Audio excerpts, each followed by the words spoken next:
This segment is sponsored by the Maryland Office of Tourism. Summer is the perfect time for travelers to hit the open road along one of Maryland's scenic 18-themed scenic byways or explore the Great Chesapeake Bay Loop. It is also the perfect time to explore the state's water trails. So joining us today to tell us more, we have Connie Spindler, who is here from Maryland's Office of Tourism. Welcome to Great Day. We think of going on vacation, you got to go far away, but we have so many things to explore right here in Maryland. Absolutely, and the scenic byways are really a great jumping off point, especially if you don't know a lot about the state. They're prepackaged. Some of the scenic byways that we could recommend would be like the Sino Canal and the Roots and Tides, which brings you from Annapolis down into southern Maryland, and of course the Great Chesapeake Bay Loop. Now that's not a scenic byway, but it is a collection of each county along the bay that touches the bay. So parts of the Great Chesapeake Bay Loop, we have our quintessential bay towns. So Havre de Grace, Rock Hall, Crisfield all the way down on the southern tip, Solomon's on the southern side on the western shore. Right. And we also have what we call Chesapeake Bay storytellers. Now these folks have both land-based and water-based companies, and they took training through our office and with the National Park Service through the Chesapeake Bay Gateways program. So they have become stewards of the Chesapeake Bay. And so you can take a fishing tour, you can take a sailing tour out to a lighthouse. There's even a gentleman in southern Maryland that will take you fossil hunting. Oh wow. Oh my goodness. A little bit of everything. Yeah. You mentioned a lot of these towns in the loop. What special things can we see along the way? It's the small towns. It's the boutiques, it's the bistros, it's the wineries and distilleries and breweries. And it's each of the towns have a little bit of a different personality, which is really part of what makes you want to travel, because you want to discover, you know, Chestertown, for example, has been around since the colonial times, so you get a really colonial feel when you're walking through the streets there.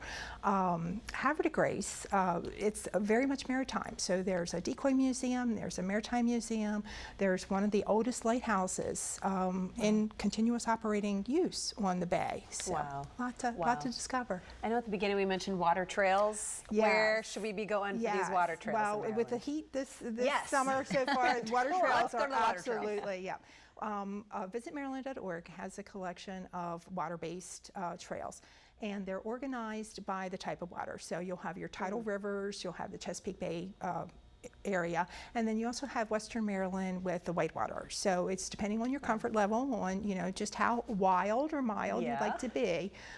We would recommend that you check out that website. Yeah, do you like it wild or mild? I want mild. I like it wild. You want the white water. I do, but it sounds like there's something for everyone, which is great. It absolutely is. We also have two fishing trails. One is the Fly Fishing Trail, and this is the first statewide fishing trail in the country. So we've got 2 sites in each of 23 counties plus Baltimore City, and you can find information on the different species. So it's not just trout, but a number of different species, and also different ways to get on the water. So you can either be fishing from a kayak or from a dock or just wading, which is the traditional way. So a lot of information there, and then it also hooks you up with the guides and outfitters and the retailers that are selling the equipment that you would need. And you plan all of this for us, right? Like you have this all laid out. It's very easy. Yeah. We made it easy. And one more is our Catfish Trail. Okay. Now, you may have heard that we've got some invasive species in the bay. So we've got blue catfish and flat-nosed catfish. We don't like them because they're eating up all of our other seafood, like our crabs and our oysters and our rockfish, and we do like those. So what we're doing is inviting anglers to come to the bay and its tributaries and fish for these catfish.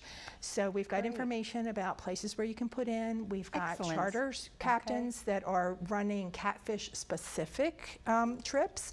There you go. And then we're also giving you recipes, because once you catch catfish, you don't want to put it back. You want to eat it. Okay.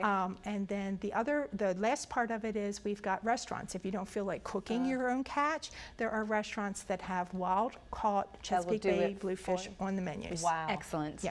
That's all we need to know. Thank you so much. We can vacation right here in Maryland. For more information on deals and discounts for your next Maryland adventure, go to visitmaryland.org. You can also follow them on Instagram at Visit Maryland, and be sure to use the hashtag MDInFocus.